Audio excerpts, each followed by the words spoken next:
Hey everyone, how you doing today? It's me, your favorite naturopathic doctor, and today we're continuing our ongoing series of optimal health. Hopefully you've been following along. This is Optimal Health on a Budget, and today we're talking about fats. And we're going to learn a little bit about the different types of fat, what kinds of fats we need for optimal health, and hopefully we'll be able to address some questions I've gotten in previous videos. One of the questions that was asked recently is if I could talk about the keto diet. That is a diet where carbohydrates are dramatically reduced.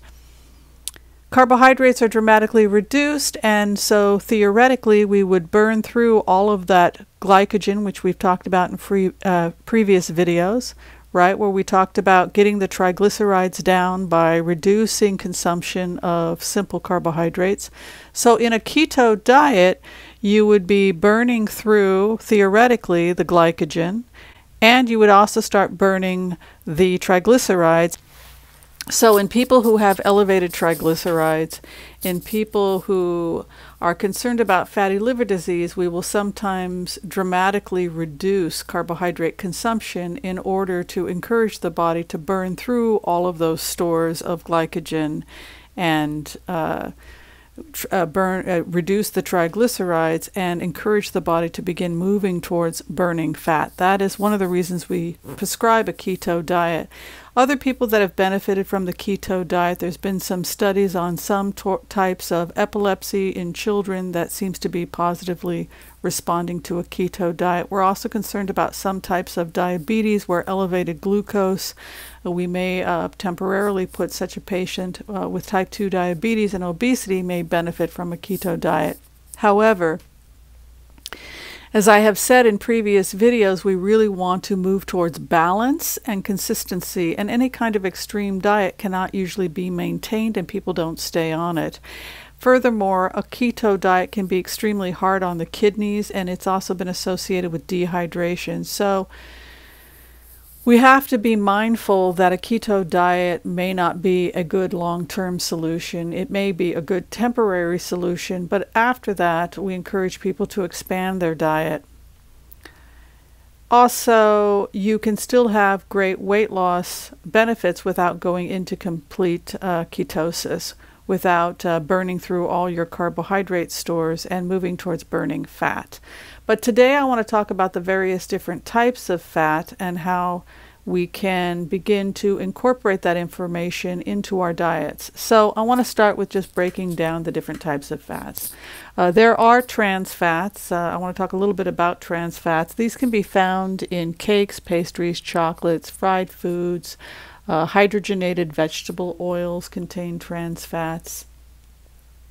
Margarine, coconut oil would be considered more of a saturated fat, which brings us to saturated fats. Trans fats, though, before we leave the trans fats, I just want to say that these are usually made synthetically in a lab. They're extremely hard at room temperature, which is why we want to move people away from margarine, because we now think that that's deleterious to a person's health. Because it's hard, we associate it now with hardening of the arteries. If the structure of your cells is being made from trans fats, we're going to see a more rigid cell versus if we made our cells from fats that were liquid at room temperature. All right, so that is why we're moving away from trans fats, and we associate trans fats with ill health. It's because they are solid at room temperature, and that is associated with rigid cells, rigid arteries, and increased risk for coronary artery disease. After that, we move on to trans fats, saturated fats. And saturated fats can be found in coconut oil, palm oil, beverages and creamers, condensed milks.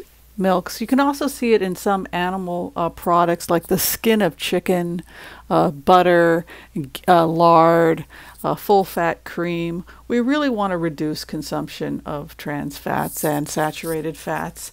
There's been some studies that coconut oil may be good in senior citizens. There were some studies that it seemed to help with cognition, but for the most part, Coconut oil is just a saturated fat, and we really want to discourage consuming too much of that when we're looking at health.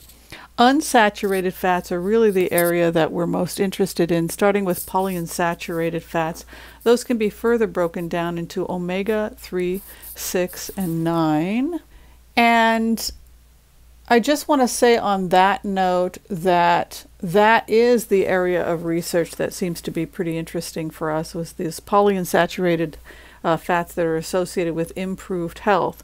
So in the omega-3 family especially, we're seeing in the longevity studies people living longer who consume polyunsaturated fats, particularly diets that are rich in omega-3s.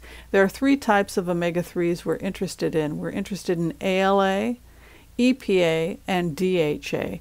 ALA is found in a lot of different types of plant foods like ground flax, chia, and hemp seeds. Now, EPA is found mostly in fish, and DHA is found in algae and fish. So the omega-3s are a family, and it's a family of 3 different types of molecules. There is ALA, which can be found in chia seeds, flax seeds, and hemp seeds. And ALA can be made into other types of omega-3s which do important work in our body. For example, when we consume that ALA, our body then can convert it to another type of omega-3 known as EPA, and that's important for brain health and heart health. EPA can further be made into another omega-3, and that's called DHA, and that's been researched for its help in brain health, but also in eye health.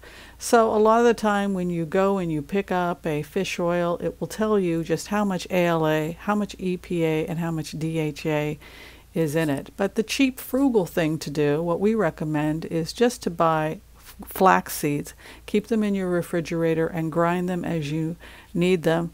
You can take about 2 tablespoons of ground flax a day, and that not only will give you those carbohydrates, those complex carbohydrates in the form of soluble and insoluble fiber, which we talked about in a previous lecture, but it will also give you plenty of ALA, which your body can then convert to other forms of good omegas for heart and brain health. Now, not everybody can do that. Not every body can efficiently convert ALA to EPA and DHA, and so for that reason, those people do very well on a fish oil capsule. But to be honest with you, most people do just fine with only taking the ALA in the plant form. And the good news is it's not particularly expensive. All you have to do is go to a health food store, a Whole Foods, or anywhere like that, and simply buy some flaxseed in bulk, keep it in your refrigerator. It's literally extremely cost effective, and it's a great thing to do to for your health. And in fact, we see when we look at the Loma Linda studies and the Okinawa studies, which we've talked about previously, that diets rich in omega-3s are associated with improved heart health. We also saw in the Loma Linda study that the Seventh-day Adventists were eating nuts, and nuts contain polyunsaturated fats, which is the next thing I want to talk to you about. Polyunsaturated fats can be found in a couple of different types of food, and that would be corn oil, soybeans, sunflower seeds, so basically the nuts and seeds, and again that's associated with longevity. And finally, monosaturated fats are the ones we also encourage people to consume if you are going to be consuming fats. Those are olive oil, canola oil, peanut oil, sesame oil, avocados, and most nuts. So the nuts and seeds would fall into the category of polyunsaturated and monosaturated.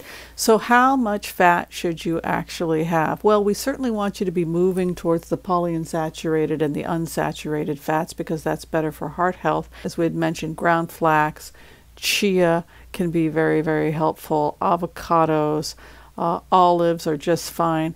But we don't want to overdo it. The virgin olive oil cold pressed is probably the healthiest, but you still only want to use a little bit because we are on calorie restricted diets here. We do encourage that, and we want the food that you are consuming to be nutrient dense. To find out the right amount of fat for you based on your age, your gender, and your level of physical activity, you can have that pretty much calculated for you on myfitnesspal.com. So that pretty much covers all of the different fats. We covered trans fats, saturated fats, and unsaturated fats. And we definitely concluded that the polyunsaturated and the monosaturated fats are the healthiest, and that we still want to eat them in moderation because we are encouraging a nutrient-dense, calorie-restricted diet. To find out more about good health, good nutrition, and the kind of diet that we encourage in our patients, I would recommend checking out the work of Dean Ornish. He wrote a great book called Spectrum, which lets people know that what the best diet is for the human body based on the studies he's done on coronary artery disease over the last 30-40 years. I want to thank you for watching this video, and we'll see you next time. Take care. Bye-bye.